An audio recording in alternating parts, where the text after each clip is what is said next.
Hi everyone, welcome to my first YouTube video. In this video I will take you with me through the full process of creating an oil painting from start to finish. As you can see, here I have a different older painting that's been sitting in my closet for over 2 years now, unfinished, and I don't like it anymore. People are often shocked by this, but I really like to reuse older paintings. I've learned from them, I've enjoyed the process, but I'm not gonna do anything with it anymore. So I give the canvas a new purpose. Also, canvases are really expensive. And I use gesso to cover the old painting and then I let it dry completely. So welcome to my studio. It's time to start a new painting.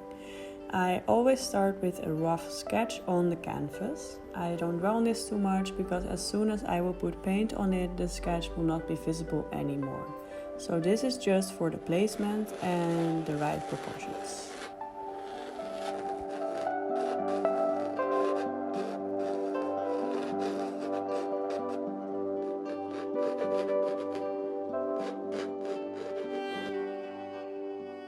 Today I also wanted to talk to you about how to be alone. The painting that we're going to make is about finding peace in solitude. The woman in the painting is sitting by herself on a tree in a jungle, which is my metaphor for being in your own space. She is surrounded by nature, which can be chaotic in a jungle, just like the chaos we have in our minds. But she is content. She can observe all that's happening, but she is not consumed by it. She likes it here. She's at peace.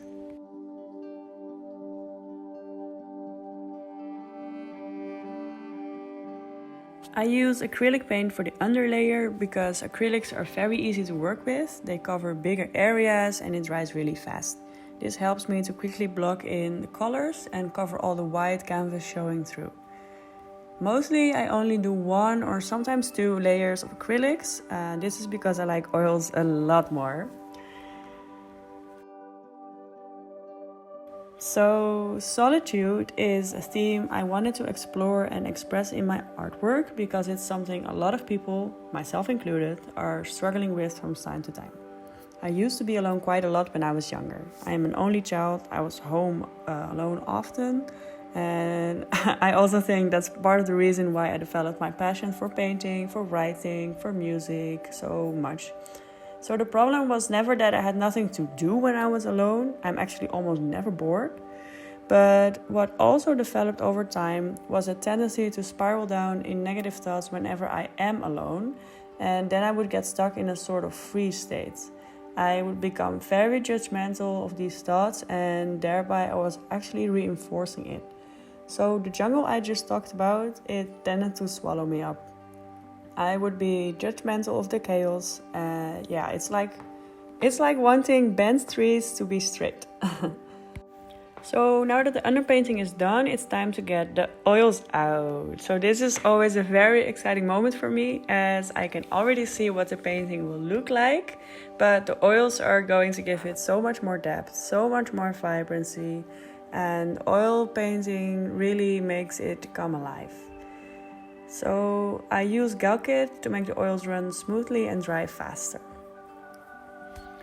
Okay, so back to talking about being alone.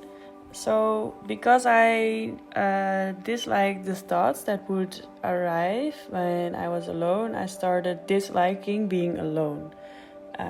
Being alone equaled battling these thoughts. And I've avoided this by meeting up with lots of friends, filling my days with activities, working a lot. I would even go shopping, although I didn't need anything, or I would spend hours mindlessly scrolling on social media just to not be confronted with my thoughts whenever I am alone. But as you can imagine, for painting, for writing, for making music, all the things I love to do, I actually need to be alone. So what happened was that I had very little time for my passions and that left me feeling very frustrated and empty. And I realized I needed to find balance again. I talked about it with many people and I discovered that I am actually not alone in being uncomfortable with being alone. If that makes sense. A lot of people struggle with the same problem and a lot of people avoid being alone. And I think even more people are not even aware that they are avoiding their thoughts by keeping themselves constantly busy. So here are some things that have helped me, and I hope they will help you too. The first step is awareness. So become aware of your avoidant tendencies. Are you meeting up with friends because you just want to fill an empty gap in your agenda? Are you delaying the moment you go home from friends, from work? When was the last time you were all by yourself for a full day? Are you distracting yourself, making yourself feel better with outside rewards? Such as scrolling on social media, such as going shopping online or in real life, because these activities release dopamine, which makes us feel temporarily better. But once that rush is gone, we tend to feel even worse. So start scheduling days for yourself. I even put them in my agenda, also to prevent my agenda from filling up with work things. And it also helps me to make a list of what you want to do on this day for yourself. And important here is this doesn't have to be only productive things. I also put things like puzzling, reading, painting, writing, etc. on the list. And this really lessens the anxiety that a full alone day can bring up sometimes. And it feels more like a menu you can choose from when you have a day for yourself. What do you want to do today? So whenever you feel uncomfortable being alone, have self-compassion.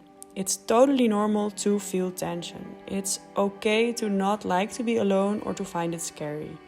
It's okay that your thoughts might spiral when there is no distraction in the form of work or people around you. Know that negative thoughts, they are just thoughts. They are not the truth, and they are certainly not forever. Take good care of yourself. Don't fall in the trap of laziness. Make your bed, drink enough water, cook yourself a good meal. Make sure to do any kind of movement. We often forget that our negative feelings are also simply often a product of just missing the basics, just having not enough water, not enough food, not enough movement. So first take care of your body, and if the feeling still persists after you've drank water, after you ate something, after you moved, then you can also write it out. Just write out all your thoughts. Often when we write out our thoughts on paper, we can suddenly see how illogical they actually are, and that really helps to create perspective. And also think, what would you say to a friend who feels this way?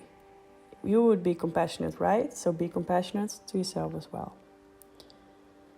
So eventually, you will find peace on the other side of the uncomfortable thoughts.